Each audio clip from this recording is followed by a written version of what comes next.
Mga kababayan, may bulong-bulungan dyan sa Senado. Isang blind item muna tayo. Sino itong veteranong senador na panic mode dahil sa Blue Ribbon? Truth bombed, si Senator Dante Marcoleta na nga. Pero teka, ano nga ba ang legal genius move ni Marcoleta dito? Paliwanag natin yan sa ating deep explainer mga kaibigan. Welcome to hashtag Walk with Land. Facts first, analysis next, news, context, commentary. Dito sa ating espasyo, hindi tayo nagbabasa lang ha kung ano ang isinusubo ng mga bayarang media outlet. Hinihintay natin ang bawat kaso, bawat pagdinig sa Senado at bawat dokumento gamit ang ating background at tamang pagsusuri na hindi kayang tapatan ng mga balat sibuyas na politiko. Kung bago ka rito, ito ang channel kung saan ang katotohanan ay hindi tinatago. Subscribe to stay updated on the truth behind the latest headlines. We are on the road to 100,000 subscribers. To show the strength of our community, join us.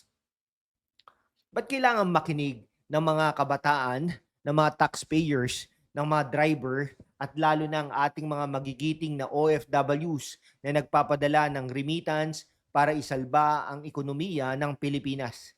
Dahil kapag ang law at justice sa bansa ay ginamit na instrumento para sa isang mapang-aping ganting pampolitika, kapag ang mga tinaguriang tuta ng administrasyon ay nagkakasundo na baluktutin ang jurisprudence para lang ipakulong ang isang senador na nagtatanggol sa konstitusyon, ang susunod na biktima ay ang inyong buhay, ang inyong kabuhayan at ang inyong mga ipon. Excuse me po. Ang mga politiko ngayon ay abala sa pagpapayaman, abala sa pagtiyak na sila ay set for life pagdating ng kanilang retirement gamit ang passive income mula sa kabad ng bayan, habang ang sikmura ng ordinaryong Pilipino ay walang laman. Huwag kayong aalis dahil sa unang bahagi pa lang ng ating pagtalakay, ipapakita ko sa inyo, through words, ang mga naging pahayag ng sa Quad Committee at kung paano binuwag ni Congressman Mike Defensor, dating Congressman Mike Defensor, ang naritibo ng kasalukuyang administrasyong Marcos. Handa na ba kayo? Ihanda ang inyong mga komento dahil gagamit tayo ngayon ng matinding mga enerhiya. Haharapin natin sila ng mukhaan, walang takot, walang preno dahil ang bayan ay nagugutom na sa katotohanan. Makinig kayo ng mabuti, mga alipores ng Malacanang. Akala nyo ba hindi natatagas ang mga sikreto ninyo? Akala nyo ba kapag nag-executive session kayo sa kalagitnaan ng gabi, kapag nag-uusap kayo riyan sa mga hotel sa Pasay at Makati, habang nagpapakasasa sa mamahaling alak, ay hindi malalaman ng taong bayan? Ay nako, mga kaibigan ang resibong ito na sasabihin ko sa inyo sasabihin ko sa inyo na ang saligang batas ng Pilipinas. Basahin natin Article 6, Section 11. Malinaw na sinasabi ng batas ng mga miyembro ng Senado at mababang kapulungan ay protektado laban sa pag-aresto habang ang Kongreso ay nasa sesyon sa lahat ng mga kasalanan na may parusang hindi hihigit sa 6 na taon pagkabilanggo.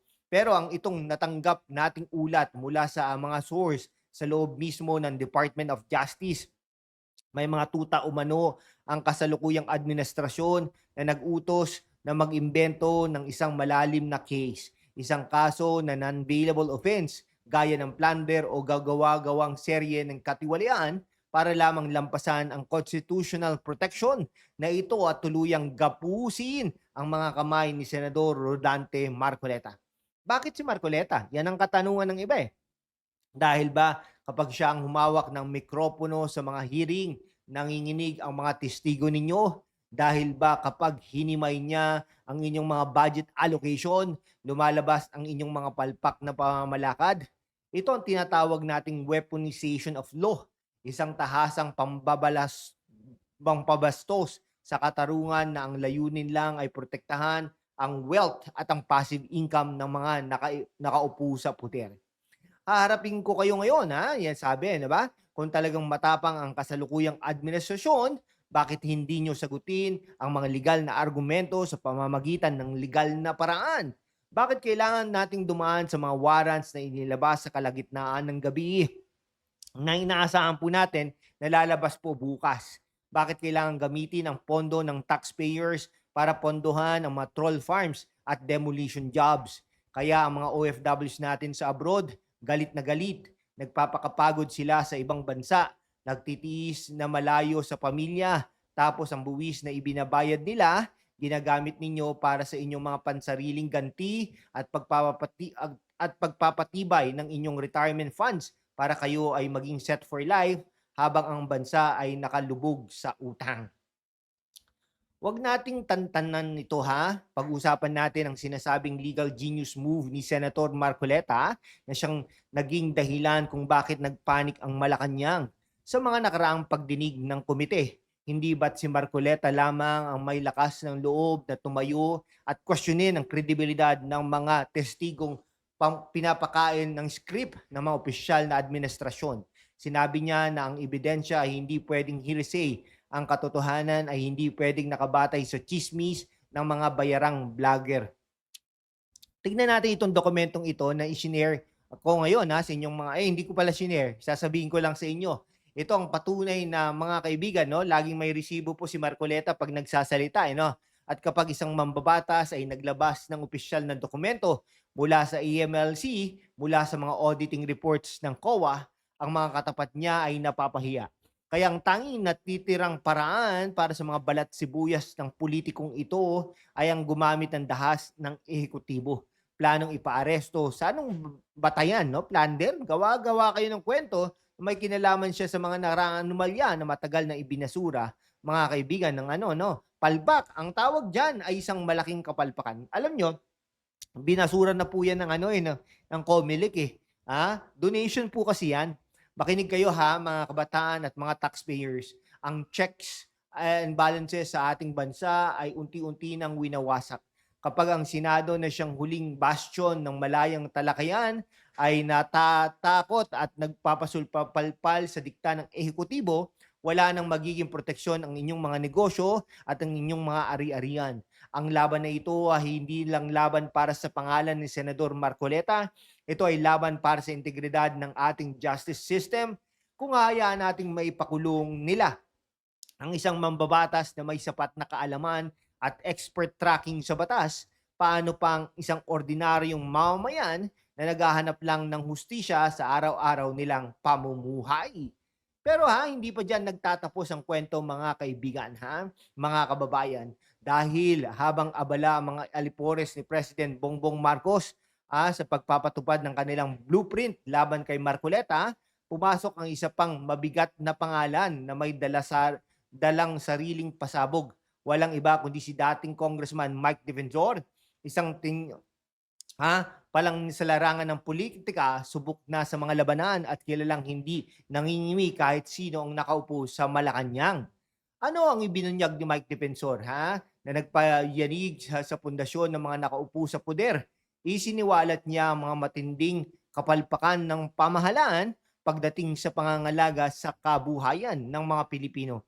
Sinabi ni Defensor na mga pinapasok na kasunduan ng kasalukuyang administrasyon sa mga dayuhang korporasyon at mga kontrobersyal na kasalukuyang pautang naglalaman ng mga probisyon ay hindi pabor sa interes ng bansa, kundi pabor sa bulsa ng ilang mga piling tao na naghahanda na para sa kanilang retirement wealth.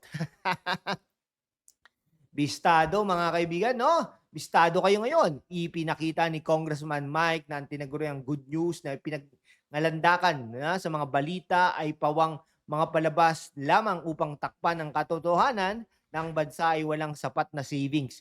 Ang inflation ay patuloy na sumisipa at ang mga lokal na mamumuhunan ay nawawala ng tiwala dahil sa kawalan ng katatagan sa ating mga batas at regulasyon. Ang terminong tutut na madalas nating makita sa mga diskusyon sa internet ay hindi na lang basta insulto. Ito ay paglalarawan sa isang liderato na tila natutulog sa pansitan habang ang bansa ay unti-unting nilalamon ng krisis sa ekonomiya. Dito tayo sa usapang pera mga kaibigan dahil alam ko na ito ang pinaka-interesado ang ating mga viewers na naghahanap ng financial lessons at proteksyon sa kanilang mga investment. Paano nga ba nagkaroon ng ugnayan ng AMLC sa labanang ito?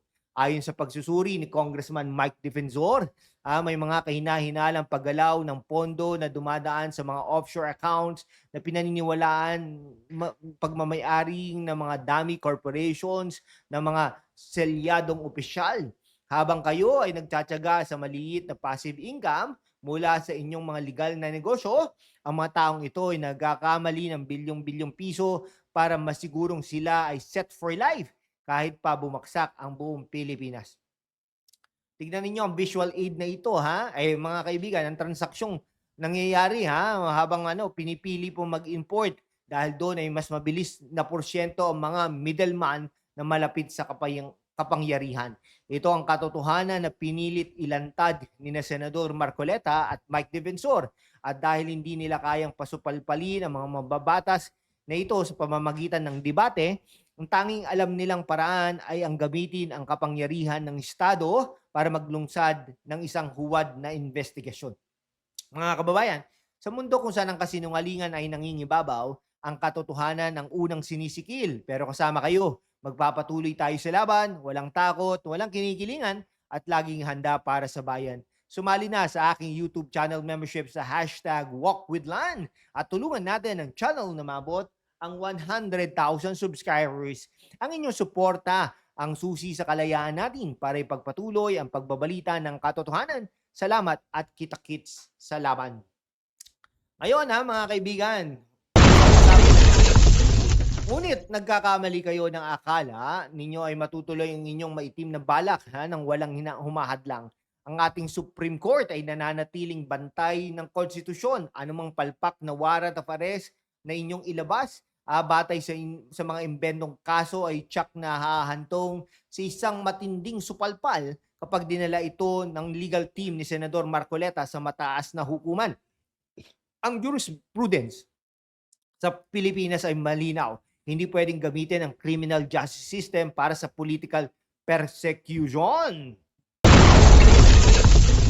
Ang haatol nila doon po tayo sa huling bahagi.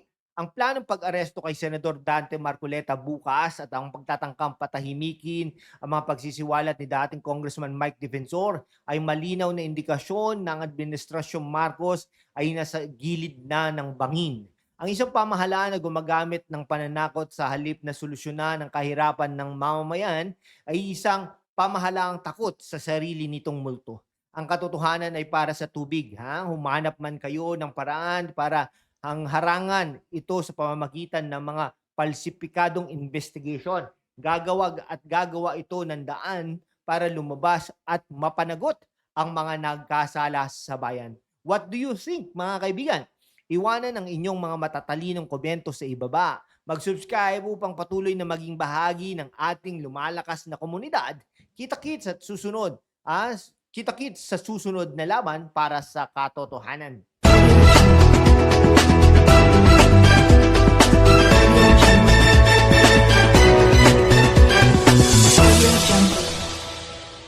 Paalam po.